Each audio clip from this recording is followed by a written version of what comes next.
Look at this. This flint, just imagine, this was laid by the hand of a Roman. This very surface, crumbled, gnarled.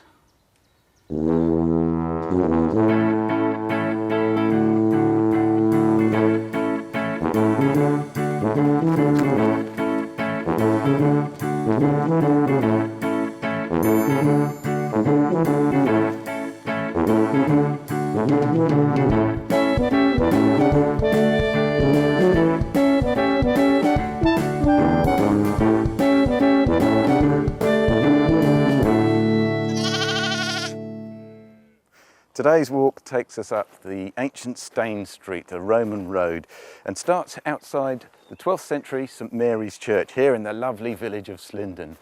Slindon's comprised mainly of 17th century flint and brick cottages, and it used to be the seat of residence for the ancient archbishops of Canterbury. One of them, Stephen Langton, he died here in 1228, and he oversaw the signing of the Magna Carta. Slindon House these days is best known as Slindon College, but the 3,500 acre Slindon Park estate still exists and is currently maintained by the National Trust.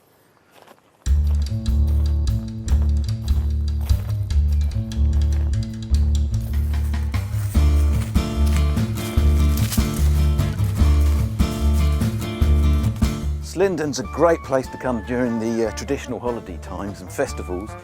Every Easter on Good Friday, the local baker sets up a stall in their driveway and sells the most wonderful produce. And if you come here in the run-up to Halloween, you'll see some of the most impressive display of gourds anywhere in the country at Pumpkin Farm.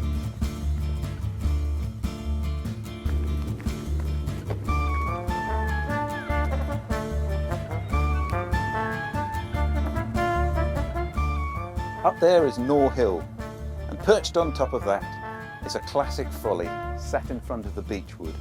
No one knows an awful lot about it. It's believed it was constructed sometime in the latter part of the 18th century, possibly at the whim of the Countess of Newburgh, who might have wanted it to be seen from Slindon House to match that of a ruinous outline from her favourite painting.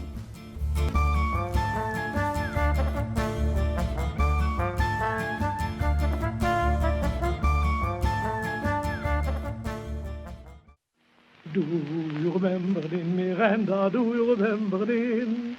And the tilling and the spreading of the straw with the bedding of the trees that tease in the high Pyrenees. And the wine that tasted of the thaw.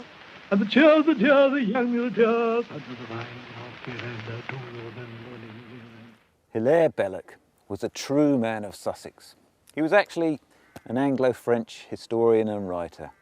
He was born in France, but when he was very young, his French father died, so his English mother brought him back to England, and he was brought up in Slindon. Throughout a prolific writing career, he wove this county inextricably into the English language. What Wordsworth was to the Lake District, Hilaire Belloc did for Sussex.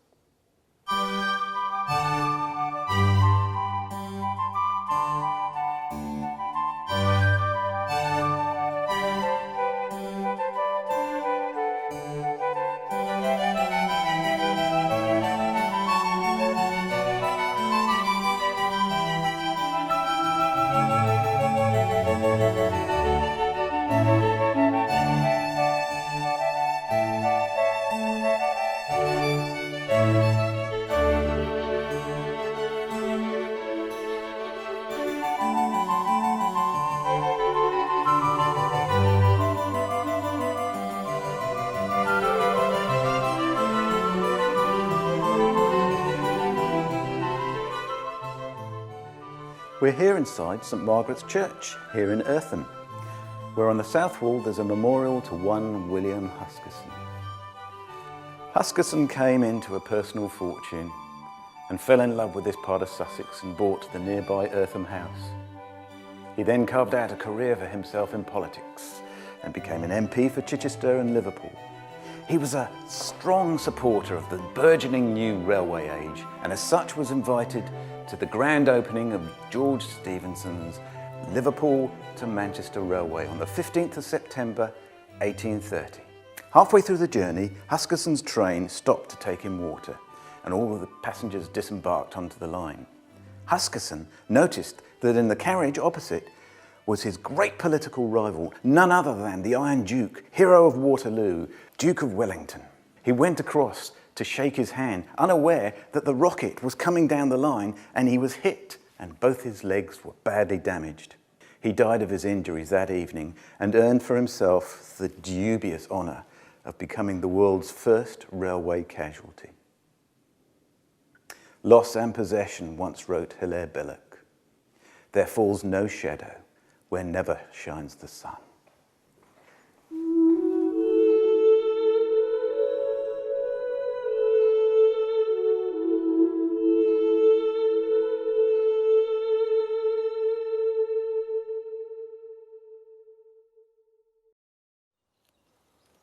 And here in Eartham Wood, we joined Stane Street.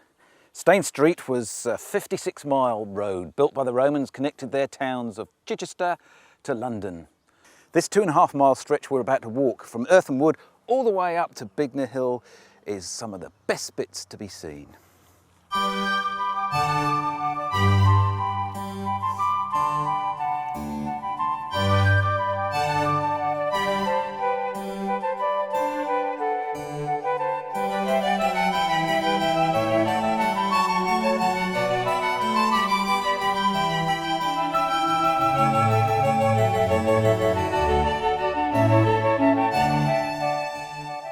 The Roman road was constructed round about 60 to 70 AD. It was 25 feet wide and flanked on either side with ditches 84 feet apart. And here on this stretch, you can see the perfect example of the camber, or as the Romans called it, the aga. But you didn't know I could speak Latin?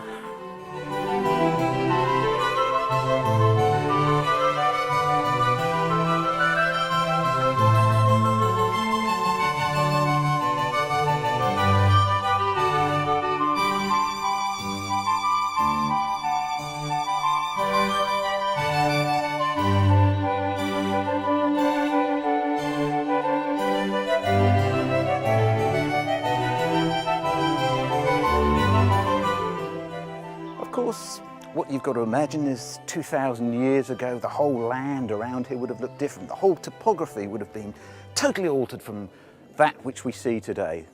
Eartham Wood wouldn't have been here, Eartham wouldn't have been here, but this would have been, because this is a remarkably robust piece of Roman engineering.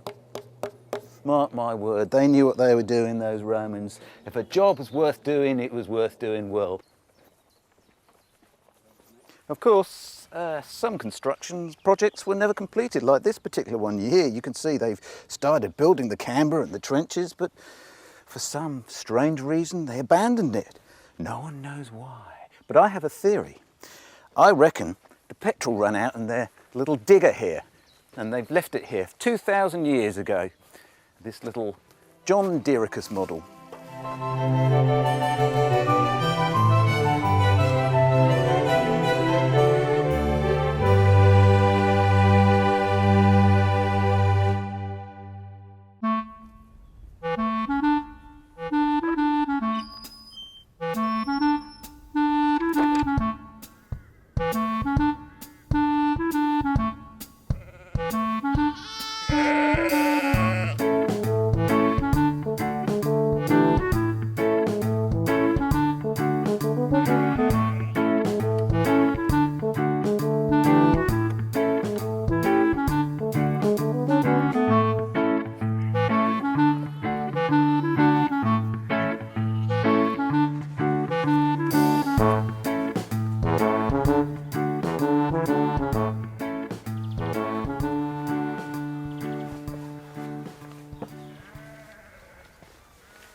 Well, everything comes to an end. Even the Roman Empire had to at some point. And here on Bignor Hill, this impressive stretch of the Roman road tapers off and we head towards the car park. And then drop down to the village of Bignor.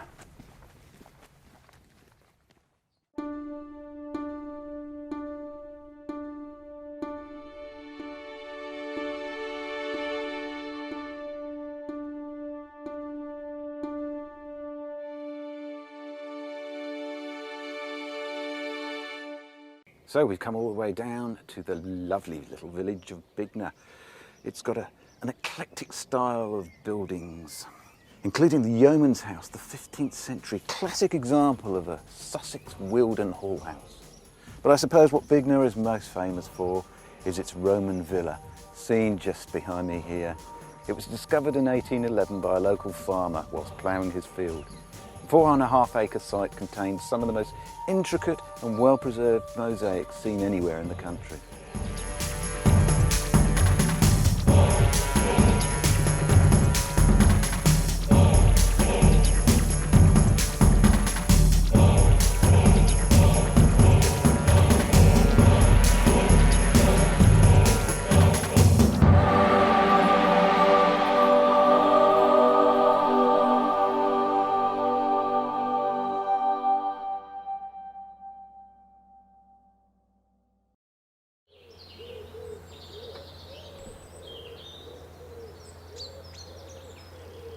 And so we finished today's walk here on the foot of the Downs in the churchyard of St John the Baptist in Sutton, where we visit the grave of another good Sussex man and true, Claude Muncaster. He was born in 1903, an adventurer and artist in a career that spanned 50 years. He painted nearly 5,000 paintings. He immortalised this countryside in oils. What Hilaire Belloc did for Sussex in prose, Claude Muncaster did on canvas.